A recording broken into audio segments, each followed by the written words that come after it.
Hello friends, ನಮಸ್ತೆ. ಕಾಟೇರ ಹೆಂಗೈತಪ್ಪ ಇದು cinema. So video start ಮಾಡೋಕ್ಕಿಂತ ಮೊದಲು ನಾನು ಎಲ್ಲ ಯೂಟ್ಯೂಬರ್ ಥರ ವಿಡಿಯೋ ಏನು ತನಕ ನೋಡ್ರಿ, ಹಂಗೆ ಸಬ್ಸ್ಕ್ರೈಬ್ ಮಾಡಿ ಸಪೋರ್ಟ್ ಮಾಡಿರಿ. Okay, let's start. ಸಿನಿಮಾದು ಒನ್ಲೈನ್ ಸ್ಟೋರಿ ಹೇಳ್ಬೇಕಂದ್ರೆ 1974ರಾಗ ಉಳುವವನೇ ಭೂಮಿಯ ಒಡೆಯ ಅನ್ನೋ ಒಂದು ಕಾಯ್ದೆ ಜಾರಿಗೆ ಬರ್ತದೆ. ಇದು ಬಂದ ಮೇಲೆ ಕೆಲವೊಂದು ಇನ್ಸಿಡೆಂಟ್ಗಳು ಆಗ್ತಾವೆ. ಅದನ್ನೆಲ್ಲ ಬೇಸಾಗಿಟ್ಕೊಂಡ ಈ ಸಿನಿಮಾ ತೆಗೆದಾರ.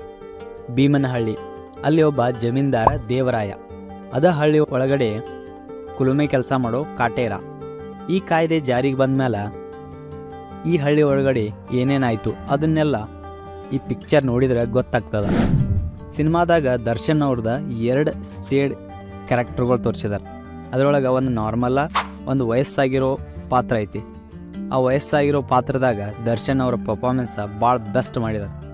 ಸ್ಪೆಷಲಿ ಆ ಎಂಟ್ರಿ ಸೀನ್ ಬೆಂಕೆ ಡಿ ಬಾಸ್ ಅನ್ನೋ ಫ್ಯಾನ್ಸ್ಗೆ ಈ ಫಿಲ್ಮ್ ಅಂತೂ ಯಾವ ಹಬ್ಬಕ್ಕಿಂತ ಕಮ್ಮಿ ಇಲ್ಲ.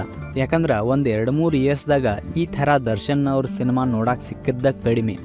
ಅದೇ ರೀತಿ ಇವ್ರದ್ದು ಆ್ಯಕ್ಟಿಂಗು ಕೂಡ ಹಳೆ ಸಿನಿಮಾಗಳಿಗಿಂತ ಈ ಫಿಲ್ಮ್ದಾಗ ಒಂದು ಕೈ ಜಾಸ್ತಿನೇ ಐತಿ. ಪಿಕ್ಚರ್ದಾಗ ಕಾಟೇರ ಪ್ರಪಂಚನ ಭಾಳ ನೀಟಾಗಿ ಕಟ್ಟಿದ್ದಾರೆ. ಎಂಟ್ರಿ ಸೀನು ಭಾಳ ಚಂದ ಪ್ಲ್ಯಾನ್ ಮಾಡಿದ್ದಾರೆ. ಸಿನಿಮಾದಾಗ ಕಾಟೇರ ರೆಬಲ್ ಆಗಕ್ಕೆ 1 ತಾಸು ಟೈಮ್ ಹಿಡಿಯೈತಿ. ಕಾಟೇರಾದ ಫಸ್ಟ್ ಟೈಮ್ ರೆಬಲ್ ಆಗಿದ್ದ ಸೀಕ್ವೆನ್ಸ್ ಅಂತೂ ಖರೆ ಹೇಳಬೇಕಂದ್ರೆ ರಾ ಆಗಿತ್ತ. ಇದಕ್ಕಿಂತ ಮೊದಲ ಕಾಟೇರಾದ ಲವ್ ಸ್ಟೋರಿ ಓಪನ್ ಆಗಿರ್ತದೆ.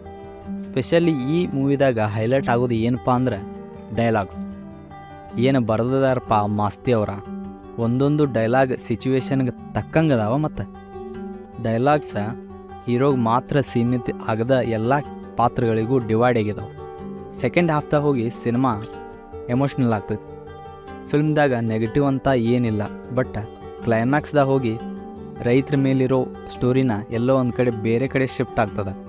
ಆಮೇಲೆ ದರ್ಶನ್ ಅವ್ರದ್ದು ವಯಸ್ಸಾಗಿರೋ ಕ್ಯಾರೆಕ್ಟರ್ನ ಇನ್ನೂ ಒಂದು ಸ್ವಲ್ಪ ಎಕ್ಸ್ಪ್ಲೋರ್ ಮಾಡಬೇಕಾಗಿತ್ತು ಅಂತ ನನಗನ್ನಿಸ್ತು.